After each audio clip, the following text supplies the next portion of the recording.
Grâce soit rendue au Père de toute vie. Grâce te soit rendue, Seigneur, pour tes faveurs que tu répands dans nos vies ce matin. Nos cœurs reconnaissant toi le souffle de vie qui nous fait vivre en ces jours. Tu es la force et la santé sans lesquelles nous pouvons tenir aujourd'hui. Que ton nom soit béni. Merci, Seigneur, pour la vie manifestée en ce jour. Nos cœurs se répandent devant ton trône pour élever ton nom, toi l'Esprit qui tient nos vies entre tes mains. Tu es notre sécurité, tu es notre victoire devant les pièges de l'ennemi et tu fais concourir toutes choses pour que notre bonheur soit parfait et que ton nom soit glorifié. Pendant que nous allons nourrir nos esprits de ta parole, puisses-tu, Seigneur, nous inspirer et nous révéler ce dont nous avons besoin, afin que nous marchions dans la vérité et que nos cœurs soient à toi, du lever du soleil jusqu'à son coucher. Et puisse la louange te revenir toi seul, au nom merveilleux de Jésus. Amen. Shalom bien-aimés, en tout cas bienvenue à notre culte matinal de ce mardi. Le verset que nous allons partager ensemble est tiré de Jérémie 17, verset 10. Jérémie 17, verset 10 dit ceci. Moi, le Seigneur, j'examine les pensées et les désirs de tous. Ainsi, je peux traiter chacun selon sa conduite, selon le résultat de ses actions. Donc, je reprends Jérémie 17, verset 10. Moi, le Seigneur, j'examine les pensées et les désirs de tous. Ainsi, je peux traiter chacun selon sa conduite, selon le résultat de ses actions. Il y a quelque chose de particulier chaque fois que tu lis ce verset. C'est la vérité crue que le Seigneur nous dépose là. Nous qui pensons que nos actions, nos paroles intéressent plus Dieu que tout le reste.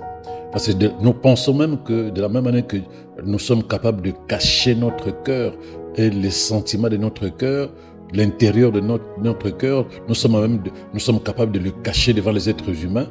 Et donc nous négligeons de le mettre en ordre. C'est comme une chambre que tu fermes à clé. Les gens viennent au salon. Ils sont au salon. Ils ne connaissent pas le désordre qui est dans ta chambre. Tant que tu n'ouvres pas, ben, ils ne verront pas. Ils viendront, ils mangeront au salon et ils repartiront. Ils ne verront pas ce qui se passe dans ta chambre. C'est ce que nous faisons avec les êtres humains. L'intérieur de notre cœur, ils ne sont pas nombreux ceux qui le connaissent. Mais avec Dieu, nous ne sommes pas capables de gérer ça comme ça.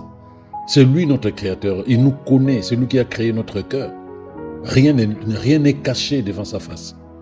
Voilà pourquoi il dit, moi le Seigneur, j'examine les pensées et le désir de tous. Ainsi je peux traiter chacun selon sa conduite, selon le résultat de ses actions. C'est-à-dire, je les traite comme ils sont vraiment, pas comme ils prétendent être. Voilà ce qu'il dit. Pas comme ils prétendent être, c'est-à-dire que l'apparence devant Dieu n'a aucune raison, ne fonctionne pas si tu veux. L'apparence ne fonctionne pas devant Dieu. Parce qu'il connaît notre cœur et s'il doit agir dans la vie d'une personne, c'est à la lumière de ce que est véritablement son cœur. Les êtres humains ne verront pas. Les êtres humains ne comprendront pas pourquoi ta vie est de cette manière-là. Et pourtant, on te voit prier tous les jours. Et pourtant, on te voit faire des offrandes et des sémences tous les jours. Il dit, mais Dieu dit, moi je vais traiter chacun de vous selon sa conduite. La conduite, c'est ce qui décide les actions que nous posons. La conduite, c'est cette chose à l'intérieur de nous qui décide des paroles et des actions que nous posons. Il dit, je veux les traiter comme ils sont vraiment, parce que les apparences que nous pouvons avoir au dehors, c'est comme un masque. C'est comme un masque, les gens te voient masqué. Mais ils ne savent pas que c'est un masque, ils pensent que tu es comme ça. Mais Dieu dit non, c'est une apparence. Moi, je vous traite tel que vous êtes vraiment, pas comme vous prétendez être. Waouh! Tu sais, bien-aimé, il y a des exemples remarquables dans les Écritures qui nous aident à comprendre que le Seigneur considère d'abord le cœur de l'homme avant même de voir les actions ou les paroles que tu poses. Dieu est esprit. Donc ce qu'il importe d'abord, c'est la dimension spirituelle de chacun de nous. Il nous a créés à son image, à sa ressemblance. Donc nous sommes en réalité esprit. Donc forcément, si Dieu doit regarder notre état, il doit regarder notre état spirituel. Avant même de voir si nous avons fait ceci, nous avons dit cela. Il regarde notre état spirituel. De toute façon, ce que nous disons et ce que nous faisons est lié à ce que nous sommes à l'intérieur de notre cœur. Donc quand tu prends l'histoire de David, comment Dieu l'a choisi dans la maison de son père, Jessé. Son père s'appelait Jessé. Il y a quelque chose qui s'est passé ce jour-là. Il y a eu le choix de David et le rejet de son grand frère Eliab, grand frère. Donc Eliab, la Bible dit que son apparence extérieure il était beau. C'était un leader, donc il était beau, fort et grand. Donc c'était un leader. Quand tu le regardes, tu te dis, c'est la bonne personne pour être roi d'Israël. Donc, lorsque le prophète Samuel a vu Eliab, lorsque Eliab s'est présenté devant lui, le prophète Samuel a dit sûrement, c'est certainement lui que le Seigneur a choisi. Donc lui, pour lui, il s'est dit, ce jeune homme, grand, beau, fort, doit être forcément celui que le Seigneur a choisi pour être le roi d'Israël. Mais la Bible dit, le Seigneur dit à Samuel, ne te laisse pas impressionner par son apparence physique, ni par sa taille imposante, car ce n'est pas lui que j'ai choisi. Je ne juge pas de la même manière que les êtres humains. L'homme ne voit que ce qui frappe les yeux, mais l'Éternel regarde au cœur. Donc Dieu précise au prophète Samuel en disant, nous n'avons pas les mêmes critères de choix. Malheureusement, c'est ce qui est triste. Si nous disons être enfants de Dieu, nous devons avoir le regard de Dieu concernant nos vies, les décisions que nous prenons, les choix que nous faisons, les paroles que nous devons sortir. Nous devons avoir le regard de Dieu. Parce que nous avons tendance à voir ce qui frappe aux yeux des êtres humains. Nous avons tendance à regarder ce qui frappe aux yeux des hommes. Dieu dit, c'est pas ça qui m'importe.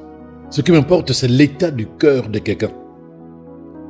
Même dans notre manière de vivre notre foi, d'intégrer une église, de juger un pasteur ou un ministre de Dieu, nous voyons d'abord les choses extérieures. Nous ne voyons pas le cœur. C'est au travers l'apparence extérieure, au travers les actions extérieures que nous jugeons ceux qui sont en face de nous. De toute façon, bien-aimé, je voulais t'encourager à arrêter de juger. La Bible dit ne juge pas afin que tu ne sois pas jugé. Donc ça, c'est une parenthèse. Donc, quand tu vois le choix de Dieu quand il parle au prophète Samuel, il n'a pas dit ne oins pas Eliab. Il n'a pas dit ne oins pas Eliab car je ne l'ai pas choisi. Non, c'était pas ça qu'il a dit. Parce que s'il avait dit cela signifierait qu'Eliab n'était même pas considéré en premier lieu. C'est-à-dire que Dieu zappe certaines personnes dans la vie. Non, il ne zappe personne. Il regarde le cœur. Il a dit, je le rejetais. Cela signifie que je l'ai considéré à un moment, j'ai regardé son cœur, mais je trouvais que son cœur n'était pas comme le mien. Alors je l'ai mis de côté, je le rejetais. Ce n'est pas que je ne l'ai pas choisi. Ne pas le choisir signifie que je n'ai même pas pensé à lui, je l'ai mis de côté. Non, c'est pas ça. Il a dit au prophète Samuel, Eliab, je l'ai rejeté, pardon. Cela signifie que j'ai commencé, je cherchais, je testais son cœur, mais son cœur ne m'a pas plu. L'état de son cœur ne m'a pas plu. Donc du coup, je l'ai rejeté. Je l'ai rejeté. Donc Dieu a regardé Eliab. Il a dit non, pas celui-ci. Dieu a regardé le cœur d'Eliab, il lui a dit pas celui-ci. Bien, mais il faut bien discerner cela. Nous avons tendance à oublier que Dieu est esprit. Et que nous devons nous comporter d'abord de manière spirituelle au-dedans de nous. Parce que tout ce que nous faisons dans nos églises, dans nos maisons, au travail, à l'école, tout ce que nous faisons à l'extérieur qui peut plaire aux êtres humains, tout ce que nous pensons qui va faire plaisir à ceux qui nous regardent, peut ne pas contenter Dieu. Peut ne pas contenter Dieu et l'amener à dire non, je te rejette, je te mets de côté.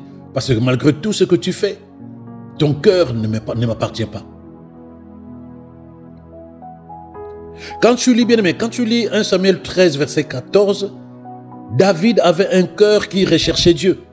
Le premier témoignage que tu verras lorsque tu liras l'histoire de David, c'est que son cœur recherchait Dieu. Son cœur recherchait Dieu. Il n'avait aucun intérêt. Ce n'est pas pour que Dieu le fasse roi. Ce n'est pas pour que Dieu le protège contre le loup ou contre les lions. Non, il cherchait Dieu. Il cherchait juste une intimité personnelle, sans intérêt avec Dieu. C'est l'une des plus grandes bénédictions que l'on puisse souhaiter, bien-aimé. Avoir un cœur parfait vers Dieu et un esprit disposé à faire sa volonté parfaite. C'est une grande bénédiction de Dieu, mais cela ne fonctionne pas tout seul. C'est une grande bénédiction de Dieu, bien-aimé. Mais cela, il faut que tu le saches, cela ne fonctionne pas tout seul parce que tu as ton propre esprit et ta propre volonté. Ce désir qu'avait David, ce n'était pas le désir que le Saint-Esprit lui a communiqué. Non, c'est lui qui soupirait. Parce qu'aujourd'hui, il y a des gens qui attendent que le Saint-Esprit les aide à aimer Dieu, que le Saint-Esprit les aide à développer une intimité avec Dieu. Non. Quand la parole dit « vous me chercherez, vous me trouverez », quand Dieu lui-même dit « vous me chercherez, vous me trouverez », si vous me cherchez de tout votre cœur, c'est qu'il nous demande de poser des actions, de le chercher, de poser des actions qui sont tournées vers lui. Mais tant que nous ne développons pas ce désir, cette envie à l'intérieur de nous, ce n'est pas le Saint-Esprit qui fera qu'à partir de maintenant, bien aimé, tu commences à aimer Dieu. Non. Et c'est ça qui fait mal au cœur. En tout cas, moi, je parle en tant que pasteur, parce que j'entends des personnes qui sont dans une méconnaissance des réalités spirituelles, qui attendent que Dieu les aide à l'aimer, qui attendent que Dieu, le Saint-Esprit les aide à développer plus d'intimité dans leur cœur pour Dieu. C'est d'une tristesse. Parce que humainement, nous ne faisons pas ça lorsque nous aimons quelqu'un. Humainement, nous ne faisons pas ça lorsque nous désirons quelque chose. Nous nous investissons.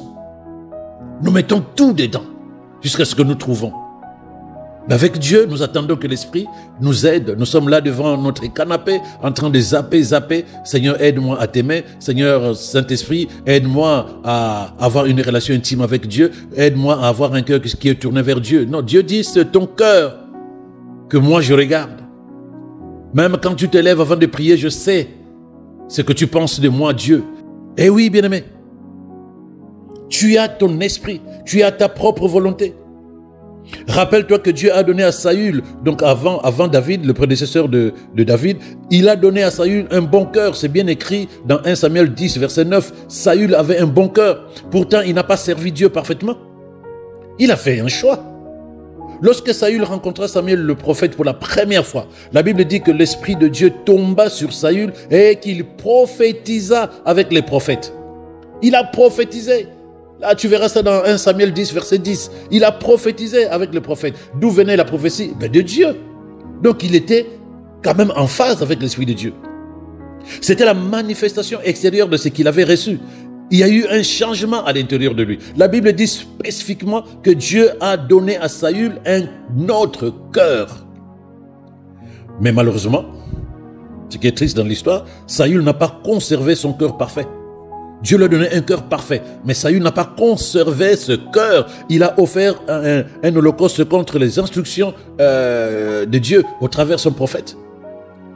Il était impatient, il était désobéissant, il était indépendantiste. Il voulait faire les choses à sa manière. On lui a dit de détruire tout ce qui concernait les Amalécites, parce qu'il était à la guerre, et le prophète qui a reçu de Dieu lui a dit, tu vas tout détruire. Lorsque tu auras gagné contre les Amalécites, tu détruis tout. Non, il n'a pas fait. Il a fait comme il le voulait. Il n'a pas fait comme le Seigneur l'a demandé, il a fait comme il le voulait. Plutôt que d'éprouver de regret lorsqu'on lui a fait remarquer que non, ce que tu as fait, ce n'est pas ce que Dieu t'a demandé. Non, il n'a pas eu de remords, il n'a pas eu de regret, il ne s'est même pas repenti lorsqu'il fut confronté au prophète Samuel qui représentait Dieu devant lui. Non, il était fier. Il a dit lui-même. Et donc en conséquence, Dieu l'a rejeté comme roi d'Israël. Ce n'est pas la volonté de Dieu de rejeter Saül.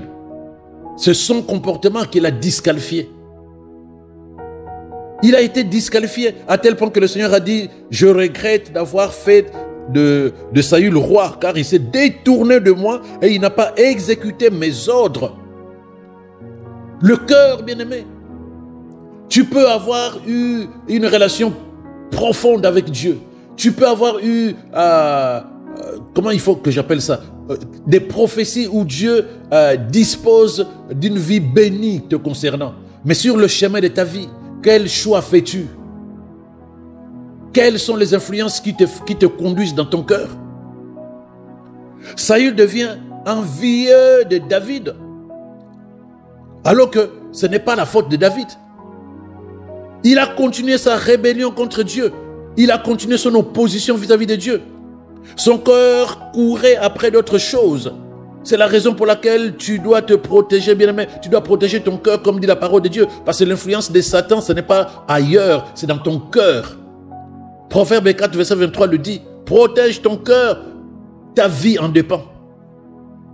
C'est la raison pour laquelle tu dois protéger ton cœur, bien-aimé. Garde-le pur, garde-le sanctifié par la parole de Dieu, bien-aimé. Ne laisse jamais quelque chose de malsain, de mauvais prendre racine dans ton cœur. L'orgueil, la colère, la méchanceté, l'amertume, la haine, toutes ces choses-là. L'esprit de rébellion, d'opposition, tout cela, c'est du poison pour ton cœur et qui va faire que tu n'es plus en communion avec Dieu. Parce que Dieu a dit que c'est ton cœur qui est censé être sa demeure. Mais si ton cœur est pollué, si ton cœur est tourné vers des choses qui ne sont pas pour la gloire de Dieu, où demeurera le Saint-Esprit? Où va demeurer le Saint-Esprit?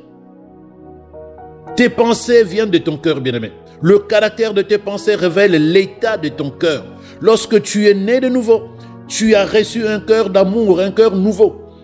La parole dit, l'amour de Dieu est répandu dans nos cœurs par le Saint-Esprit qui nous a été donné. Donc, normalement, en tant qu'enfant de Dieu, tu as un cœur d'amour, un cœur rempli de Dieu, puisque Dieu est amour. Tu es appelé à le protéger, à maintenir la sainteté de Dieu, la pureté de Dieu, la paix de Dieu, l'amour de Dieu. Tu es appelé à le garder comme Dieu veut que tu le gardes, parce que c'est son palais. C'est de la négligence lorsque nous négligeons ce qui rentre dans notre cœur, alors que nous avons accepté que Dieu vienne y demeurer. C'est un manque de respect même du Créateur qui a fait le choix d'habiter dans notre cœur alors que nous mettons n'importe quoi au-dedans de nous. C'est de ça qu'il s'agit. Tu ne sauras peut-être jamais quand est-ce que Dieu va te tester. Tu ne sauras jamais quand est-ce que Dieu a besoin d'opérer à l'intérieur de toi. Lorsqu'il trouve que le cœur est pollué, tes pensées sont sombres, elles sont tournées vers toi-même. Elles sont tournées vers tes propres intérêts. Tu n'as pas confiance en Dieu. Lorsqu'il verra cela, bien-aimé, à quel moment tu vas te dire, Seigneur, toi qui demeures au-dedans de moi, manifeste ta gloire dans ma vie. Il dira, je ne suis pas au-dedans de toi parce que ton cœur n'est pas à moi, parce que ton cœur est rempli d'autres choses. Donc quand tu comprends toutes ces choses, bien-aimé, tu dois chercher une seule chose. Rester totalement attaché à la vérité de la parole de Dieu. Être soumis au conseil du Saint-Esprit. Parce que tu sais que Dieu, regarde le cœur et non pas les actions que tu poses dans ton église, les actions que tu poses autour de toi, les actions que tu poses au travail, à l'école, dans ta famille. Les gens diront, elle est bien, elle est gentille, elle est chrétienne, il est bien le frère, c'est un bon chrétien, il a changé. Mais en étant dans ton cœur, tu sais que ce que tu penses, que les gens ne voient pas, Dieu, lui, il voit. Ça, c'est la première des choses. Deuxièmement, si tu dis, mon cœur est le temple du Saint-Esprit, mais qu'à l'intérieur de toi, c'est pollué, les pensées qui sont à l'intérieur de toi ne sont pas des pensées qui glorifient le Seigneur. Les pensées qui sont à l'intérieur de toi sont des pensées qui sont tournées vers toi-même et qui méprisent les autres, qui ont du mal à pardonner ceux et celles qui t'ont fait du mal. Tu ne peux pas te réveiller le matin et dire que ton cœur est le temple du Saint-Esprit. Ce n'est pas possible. Ce n'est même pas possible parce que la couleur de ton cœur n'est pas la couleur de Dieu. Non. Quel que soit ce que Dieu voudra faire avec toi, quels que soient les projets qu'il voudra accomplir avec toi, la première des choses qu'il va regarder, bien-aimé, il va considérer ton cœur. Il va considérer ton cœur. Voilà pourquoi ce qui est important, ce n'est pas ce que tu n'as pas eu hier, ce que tu n'as pas fait hier. Ce qui est important, c'est d'abord comment est l'état de ton cœur chaque fois que tu te réveilles, comme ce matin. Comment est l'état de ton cœur? Comment as-tu dormi hier? À l'intérieur de toi, je voulais dire. Est-ce que tu étais en paix avec Dieu? Est-ce que tu étais en paix avec ton prochain? Ou tu étais dans des pensées qui n'étaient que tournées vers toi et toi seul? Même quand tu te présentes devant Dieu, c'est par rapport à toi et non pas par rapport à lui. Et non pas par rapport au prochain pour la gloire de Dieu. C'est ça qui est important. Dieu discerne les pensées et les intentions de ton cœur, bien-aimé. Il veut que tu surveilles toujours ton cœur et que tu te débarrasses de tout ce qui est incompatible avec la nature divine qui est en toi. Si tu ne vois pas, si tu n'es pas conscient que la nature de Dieu est au-dedans de toi et que tu attires par l'influence négative de tes pensées des choses qui ne sont pas pour la gloire de Dieu, où veux-tu que Dieu demeure? Comment vas-tu manifester la vie de Dieu? Que le Seigneur nous aide à comprendre cela ce matin. Tu vas faire cette prière et par la suite, je vais prier pour toi. Tu suis les paroles que je vais proclamer. Que tu prennes cela avec conscience à l'intérieur de toi, bien-aimé, pour que ton cœur soit nettoyé de tout ce qui ne glorifie pas le Seigneur et que le Seigneur retrouve place à l'intérieur de toi, s'il te plaît. Parce que tout ce que tu peux faire dans une assemblée, toute la culture chrétienne que tu peux emmagasiner, les enseignements, tant que ton cœur n'appartient pas à Dieu, ta vie n'appartient pas à Dieu. Tant que ton cœur n'appartient pas à Dieu, tes prières, quand tu dis Seigneur, Seigneur, Seigneur, ça ne vaut pas la peine. Parce que Seigneur signifie que tu es mon propriétaire. Mais il est propriétaire de ta vie lorsqu'il est propriétaire de tout ton cœur. Voilà pourquoi il nous a dit tu aimerais le Seigneur de tout ton cœur. Est-ce que tu l'aimes vraiment de tout ton cœur? Est-ce que ton cœur lui appartient totalement? Si ce n'est pas le cas, élevons la voix ensemble. Dis ceci avec moi. Seigneur, je te suis reconnaissant. Toi qui m'as aimé alors que j'étais encore pécheur. Je suis profondément reconnaissant envers Jésus qui a accepté d'être condamné à la place du pécheur que j'étais. Par lui, j'ai été déclaré non coupable. Je suis reconnaissant. C'est pourquoi je renonce à toute vie de rébellion et d'égoïsme. Je renonce à cette vie qui ne valorisait pas le sacrifice de la croix et qui faisait affront à ta miséricorde, Seigneur. C'est pourquoi je renonce à tout sentiment de culpabilité, car j'ai été pardonné de tous mes péchés par ma foi en Jésus-Christ. J'accepte le pardon de Dieu en Christ. Je me pardonne aussi de la même manière. Je m'engage à marcher dorénavant soumis à ta parole, Seigneur, et à laisser mon cœur devenir véritablement la demeure de ton esprit. Je décide à cultiver la simplicité de la dévotion envers toi, Seigneur. Je veux que tu sois ma principale ambition dans la vie. Je désire contempler ta beauté et habiter dans ta maison tous les jours de ma vie. Que la recherche de ton cœur soit le but de ma vie, même dans les périodes chargées et stressantes, même dans les moments difficiles de ma vie. Que la recherche de ton cœur soit le but de ma vie, Seigneur. Je veux être celui qui recherche ta beauté. Je veux être celui qui recherche ta beauté, car je veux qu'elle prenne totalement place dans mon cœur. Je veux que le Saint-Esprit m'aide à découvrir tes émotions et le désir de ton cœur. Je veux t'aimer. Je veux que mon cœur n'ait soif que de toi et de toi seul chaque jour. Quoi qu'il m'en coûte. Je veux que dorénavant mon cœur soit aligné au tien, Seigneur. Je me rengage en tant qu'une personne selon ton cœur. Seigneur, je soupire pour qu'un jour de ta bouche sortent les paroles que tu as proclamées pour Jésus. Celui-ci est mon Fils bien-aimé, en qui je mets toute ma confiance. Seigneur, je soupire que mon cœur te fasse plaisir. Je soupire que mon cœur fasse plaisir au roi des rois que tu es. Seigneur, je veux demeurer dans ton tabernacle afin que tu révèles à mon cœur ton amour pour moi. Quoi qu'il m'en coûte, je décide de ne plus profiter de la vie comme je le faisais. Je décide de jouir de la vie que tu m'apportes chaque jour par le souffle de vie. Ce souffle que tu renouvelles en moi chaque matin. Et par le conseil de ta parole, par le Saint-Esprit au-dedans de moi. Quoi qu'il m'en coûte, je choisis de te faire confiance, Seigneur. Je veux dépendre de toi et de toi seul dès maintenant. J'ai confiance en toi pour mon avenir. Je ne veux plus me fier à mes propres pensées, ni à mes propres perceptions. Tu es mon refuge au jour de la détresse. C'est toi qui me gardes en sécurité. Tu es mon assurance quand le monde s'inquiète pour l'avenir. Tu es mon abondance au jour de la pénurie, Seigneur. Et c'est toi la paix de mon cœur quand la peur veut élire domicile au-dedans de moi. Seigneur, je veux que tu sois mon unique trésor, afin que je puisse déposer mon cœur auprès de toi. Quoi qu'il en soit, Seigneur, je veux que la conscience de ma dépendance à ta parole et à ton esprit devienne ma seule manière de penser et de vivre. Je sais, Seigneur, que sans toi, je ne peux rien. Voilà pourquoi je veux dépendre de ta parole, je veux dépendre de ton esprit.